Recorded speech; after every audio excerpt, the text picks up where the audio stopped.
तो नमस्कार, जोहार, बहुत बहुत स्वागत है आप सभी का हमारे यूट्यूब चैनल पे। दोस्तों आज के इसमें बात करेंगे BBMKU UG semester first MDC Hindi syllabus की।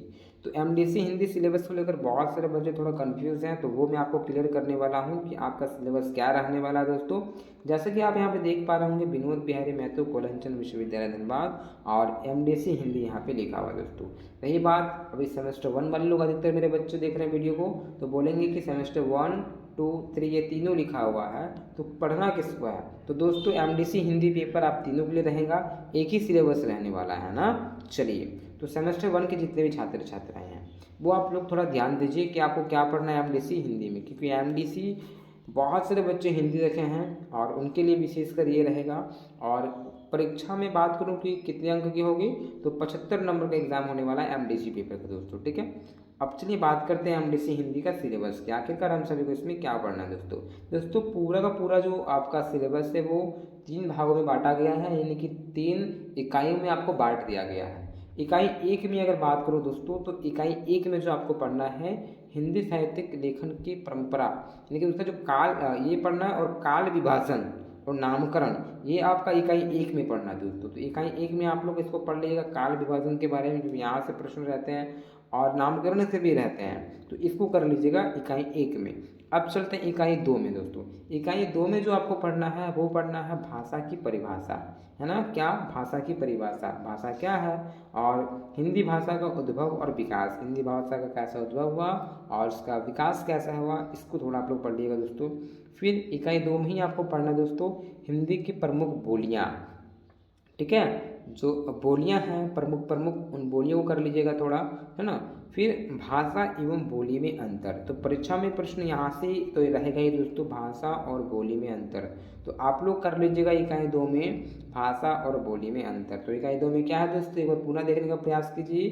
भाषा की परिभाषा, हिंदी भाषा का उद्भव एवं विकास, हिंदी की प्रमुख बोलियां और भाषा एवं बोली में अंतर। दोस्तों तो इकाई 2 यहाँ पे आपका क्लियर हो जाता है। अब बात करेंगे इकाई 3 कि इकाई 3 में हम सभी को क्या पढ़ना है। दोस्तों इसमें पढ़ना है हिंदी कहानी का उद्भव और विकास, हिंदी जो कहानियाँ हैं उनका उद्भव कैसा हुआ और विकास कैसा हुआ, इसके बारे में पढ़नी है। दोस्तों फिर आपको हिंदी कहानीकार, जैसे कि राधा कृष्ण जी का पड़ोसी कर लीजिएगा। दोस्तों ठीक है, राधा कृष्ण का जो पड़ोसी है वो कर लीजिएगा दोस्तों।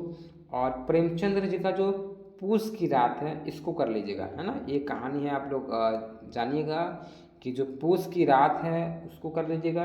और मुंशी प्रेमचंद्र जी के बारे में थोड़ा सा आप लोग स्टडी कर लीजिएगा, क्योंकि यहाँ से प्रश्न पूछे जा सकते हैं। दोस्तों क्लियर, तो चलिए फिर और एक मैं आपको बता रहा हूँ, जयशंकर प्रसाद का जो पुरस्कार है इसको कर लेना है। दोस्तों जयशंकर प्रसाद जी का पुरस्कार। फिर फणीश्वर नाथ रेणु जी का एक संबंधिया है, तो संबंधिया को कर लीजिएगा, ठीक है। संबंधिया भी इम्पॉर्टेंट है, आपने पढ़ा होगा। तो एक कक्षा 12वीं में भी ये था आपका, जितने बच्चे 12वीं देखे यहाँ पे आए हैं ना, तो 12वीं में ये चैप्टर था उससे हिंदी इलेक्टिव में, तो आप लोग को तो आसानी ही आसान होगा। पुस्त की रात भी आपने पढ़ा होगा दोस्तों। तो फणीश्वर नाथ रेणु जी का जो है संबंधिया, इसको आप लोग कर लीजिएगा दोस्तों, ठीक है। तो इकाई 3 में क्या करना है, विशेषकर आपको पड़ोसी, पूस की रात और पुरस्कार और संबंधिया, यहाँ पे 4 दिए हैं दोस्तों, तो चारों को आप लोग कर लीजिएगा, ठीक है। 75 का एग्जाम होने वाला है, तो आपको मैं और एक बार सिलेबस दोहरा देता हूँ कि क्या आपको पढ़ना है।